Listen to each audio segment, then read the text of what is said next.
À la une, l'Alliance africaine d'assurance 3A devient officiellement Sonam Général Assurance Côte d'Ivoire. L'annonce a été faite ce mercredi à Abidjan au cours d'un point de presse. En vue de doter les pays africains de statistiques fiables à même de les aider à planifier les actions de développement, la troisième réunion du groupe technique spécialisé sur le commerce extérieur se tient depuis mardi à Abidjan. Et puis les activités de la 4e édition des rencontres sectorielles ont été lancées par le comité de concertation État-secteur privé, une édition dédiée à l'agriculture. Mesdames et messieurs, bonsoir et merci de suivre les informations sur Business 24 Africa.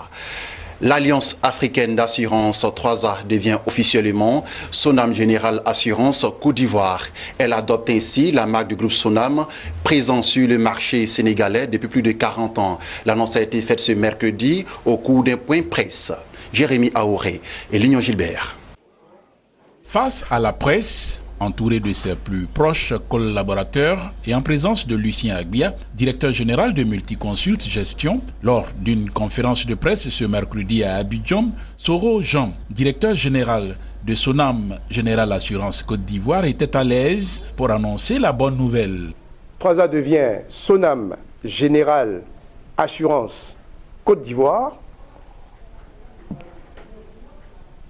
en adoptant le nom et la marque du groupe Sonam.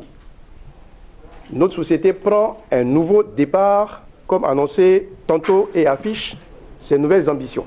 C'est donc fait, ce changement de dénomination sociale qui répond à des ambitions, à savoir, entre autres, mettre la compétence au service du marché local pour aller plus loin avec des partenaires de tous les horizons.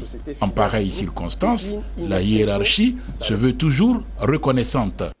C'est le lieu de rendre un hommage appuyé aux actionnaires historiques ivoiriens qui ont fait preuve de courage et de combativité pour assurer la continuité de l'exploitation malgré les nombreuses difficultés qui ont jalonné le parcours depuis 30 ans.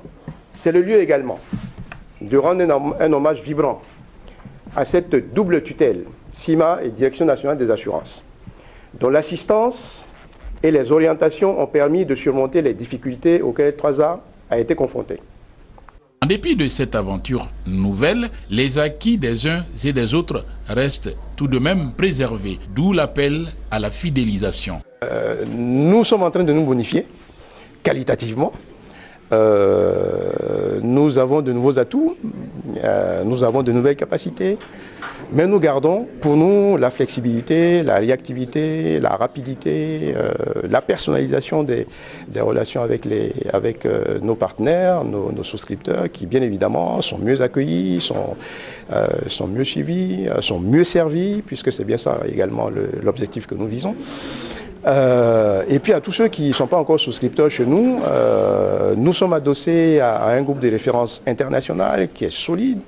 En matière de solidité financière, Sonam fait partie des acteurs qui font la course en tête dans tous les pays de l'espace CIMA. Donc on est sur un porte qui améliore notre rayon d'action. Il est important de signaler que le groupe Sonam est leader du marché sénégalais, deuxième de l'espace CIMA, avec un chiffre d'affaires de plus de 21 milliards de francs CFA. Pour sa part, Sonam Général Assurance Côte d'Ivoire, en réalité, traîne derrière elle 3 décennies d'expérience. Et on referme cette page d'assurance pour parler cette fois de coopération. La 3e réunion du groupe technique spécialisé sur le commerce extérieur s'est ouverte ce mardi à Abidjan. Pendant 4 jours, des experts en la matière vont travailler à la mise en place d'un cadre harmonisé pour la collecte des statistiques du commerce extérieur en Afrique. Cette réunion vise à doter les pays africains de statistiques fiables à même de les aider à planifier les actions de développement. Lawani Babatunde et Kra Augustin. Ils sont des experts statisticiens issus de pays africains, des instituts de statistiques, des institutions financières et de coopération. Ils sont à Abidjan pour la 3e réunion du groupe technique spécialisé sur le commerce extérieur. une plateforme de réflexion et de partage d'expériences sur la mise en place d'un cadre harmonisé de la collecte des statistiques du commerce extérieur en Afrique. Une occasion également pour les pays en particulier et pour la Commission de l'Union africaine en général de rappeler les actions déjà menées pour revaloriser l'activité statistique sur le continent. En termes de formation, aussi ici à l'ENCA, et au niveau même de la réforme même de l'Institut national de la statistique, pouvoir donc disposer de statistiques qui soient fiables et complètes. Comme ça a été rappelé lors des échanges, il y a effectivement un institut panafricain qui a été créé et dont le siège est à Yamoussoukro, à l'Institut Polytechnique Houphouët-Boigny de Yamoussoukro. Et cette troisième session fait partie donc des différentes réunions saisonnières qui ont lieu dans le cadre de ce centre panafricain. Les actions, c'est quoi? C'est d'adopter un cadre juridique de promotion de la statistique. Le cadre juridique, c'est quoi? Permettre aux statisticiens de faire leur travail sans trop de pression, sans subir la pression des politiciens. Autre action, c'est de créer le centre panafricain de la statistique comme Eurostat, qui va être l'institut qui va collecter les données et les valider pour que l'Afrique ait sa propre statistique. Et autre chose que l'Union africaine est en train de faire, c'est de mettre en place ces centres de formation parce que les statisticiens en Afrique n'ont pas le même niveau de formation. Il y a des chaînons manquants. C'est-à-dire le programme d'Abidjan est différent du programme de Dakar, du programme de... Donc ce centre-là va combler les défis pour que les statisticiens aient le même niveau de formation. En Côte d'Ivoire, comme partout en Afrique, le tableau des données statistiques est loin d'être admirable, que de difficultés et de défis. L'enregistrement des données statistiques du commerce extérieur. Dans la plupart de nos pays, la capacité manque. Donc nous devons, aider les pays à bâtir cette capacité là où elle n'existe pas, ou la renforcer là où elle est défaillante. Pour bien mener donc une bonne politique publique, il faut disposer de statistiques qui soient fiables, qui soient complètes, qui épousent son temps. Parce que si vous avez des chiffres qui sont erronés, il va de soi que toutes les décisions que vous allez prendre ne seront pas applicables bien sûr aux populations en tenant compte donc de leurs besoins. La première difficulté, c'est que les données n'existent même pas. La deuxième difficulté, lorsque les données existent, elles sont disparates, elles ne sont pas continues. Autre difficulté, c'est le financement de l'activité statistique. Et autre difficulté, on peut même dire que l'insuffisance des statisticiens. Il n'y a pas beaucoup de statisticiens. Le peu de statisticiens qu'on met sur le marché, les structures, les banques, les assurances, etc., etc. Donc il n'y en a pas suffisamment. Donc on ne peut pas développer des statistiques sans statisticiens.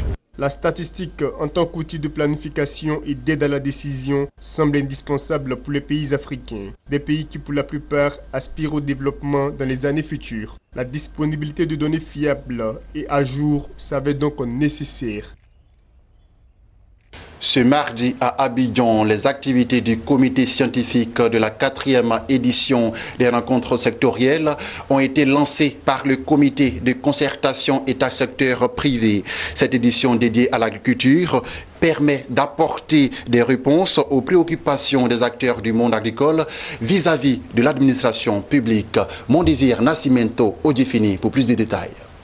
Le secteur agricole était au centre de la 4e édition des rencontres sectorielles État-secteur privé. Présent à la rencontre, le ministère de l'Agriculture a invité les acteurs à prendre en compte certains défis du secteur agricole. Il s'agit notamment de la sécurisation foncière, de l'organisation de la professionnalisation des acteurs, des infrastructures de maîtrise de l'eau. La meilleure façon de moderniser l'agriculture, c'est d'organiser ces acteurs qui sont dans les différentes filières, d'abord qui mutualisent leurs efforts, et qu'on en fasse des vrais professionnels. Parce que pour l'instant, nous avons des acteurs qui ont besoin de renforcement des capacités, d'abord pour comprendre l'intérêt de se mettre ensemble, et ensuite l'intérêt de comprendre ce qu'ils exécutent de façon à pouvoir véritablement concevoir des plans d'action qui leur permettent d'évoluer. Alors le troisième défi, il s'agit tout simplement pour nous d'avoir des infrastructures de maîtrise de l'eau. Parce que tant que l'eau n'est pas maîtrisée, et que nous devons être assujettis aux caprices de la nature. Et comme tout le monde sait qu'avec les changements climatiques, aucune saison maintenant n'est maîtrisable, évidemment, ça rend aléatoire l'investissement. Au nom du ministère de l'Agriculture, Coulibaly Siaka Minaya a reconnu que pour relever ces défis, la collaboration entre l'État et le secteur privé est incontournable. La secrétaire exécutive du comité de concertation État-secteur privé a souligné l'objectif poursuivi à travers l'initiation qui s'inscrit dans le contexte global du renforcement du dialogue public-privé pour un partenariat dynamique au service de l'économie. Mariam Fatiga Fofana a profité pour inviter le secteur privé à s'approprier totalement le programme national d'investissement agricole, le PNIA 2015-2020. L'objectif que nous poursuivons à travers l'initiation de cette activité s'inscrit dans le contexte global du renforcement du dialogue public-privé pour un partenariat dynamique au service de notre économie. En effet, le plan national de développement qui définit le cadre de l'action de l'État dans notre cheminement vers l'émergence met un point d'honneur sur la transformation structurelle de notre économie avec en ligne de mire la transformation de nos matières premières agricoles. Pour aboutir à l'effectivité de cette ambition, le ministère en charge de l'agriculture a élaboré le programme national d'investissement 2010-2015 PNIA en synergie avec le PND, avec pour objectif un investissement attendu de l'ordre de 4 000 milliards. Pour rappel, les 3 dernières éditions des rencontres sectorielles étaient respectivement dédiées au secteur du tourisme, du pétrole, de l'énergie et de la construction. Le comité de concertation entre l'État et le secteur privé, CCESP, est une instance de conciliation et de médiation qui a pour mission principale de veiller à la bonne qualité des relations qui lient l'État au secteur privé.